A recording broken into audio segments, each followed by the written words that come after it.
The humble knife is capable of cutting through steel and bone, but did you know its razor-sharp edge is a marvel of molecular magic? The knife is more than just a tool for cutting food.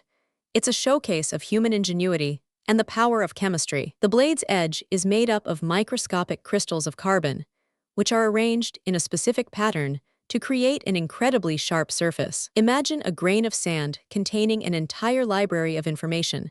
That's roughly the amount of data stored in the crystal structure of a single carbon atom. But that's not the strangest part.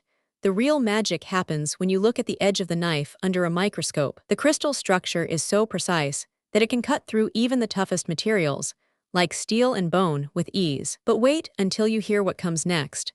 The knife's edge is not just sharp, it's also incredibly hard. The hardness of the knife's edge is due to the way the carbon atoms are arranged in a specific pattern, creating a surface that's resistant to wear and tear. This phenomenon occurs when the carbon atoms are arranged in a specific pattern, creating a surface that's incredibly hard and sharp. But that's not the only fascinating thing about the knife's edge.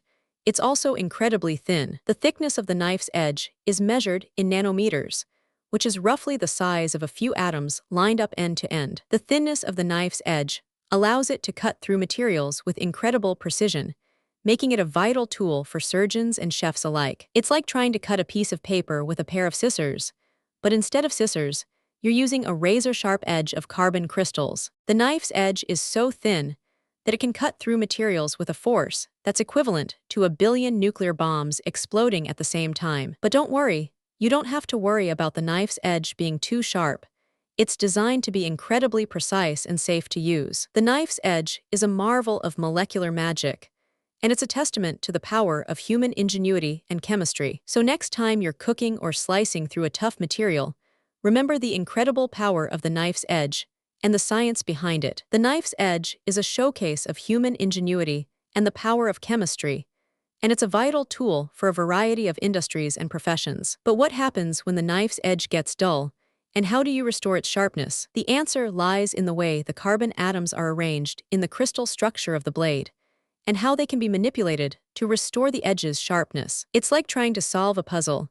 You need to find the right combination of chemicals and heat to restore the knife's edge to its former glory. The process of restoring the knife's edge is called sharpening, and it's a crucial step in maintaining the blade's sharpness and longevity. So next time you're sharpening your knife, remember the incredible science behind the process and the importance of maintaining the blade's sharpness. The knife's edge is a marvel of molecular magic, and it's a testament to the power of human ingenuity and chemistry. But what about the materials that the knife can cut through?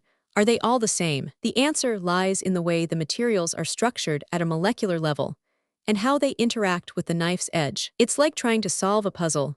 You need to understand the molecular structure of the material and how it interacts with the knife's edge. The materials that the knife can cut through are all structured in a specific way, which allows the knife's edge to interact with them in a particular way. This phenomenon occurs when the materials are structured in a specific way, creating a surface that's resistant to wear and tear. But what about the knife's handle? Is it also made of the same materials as the blade? The answer lies in the way the materials are chosen for the handle and how they interact with the user's hand. It's like trying to solve a puzzle.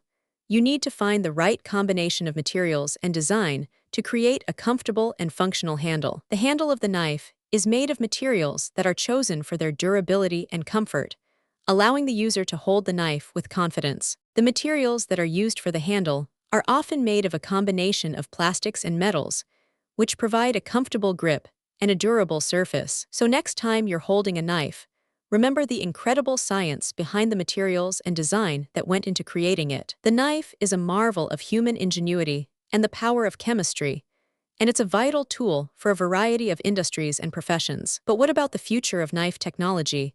Are there any new developments on the horizon? The answer lies in the way scientists and engineers are working to develop new materials and designs that can improve the knife's performance and safety. It's like trying to solve a puzzle. You need to find the right combination of materials and design to create a knife that's even more precise and safe to use. The future of knife technology is looking bright, with new developments in materials science and design that are set to revolutionize the industry. So next time you're cooking or slicing through a tough material, remember the incredible science behind the knife's edge and the potential for future innovations, human ingenuity, and the power of let me know in the chemistry.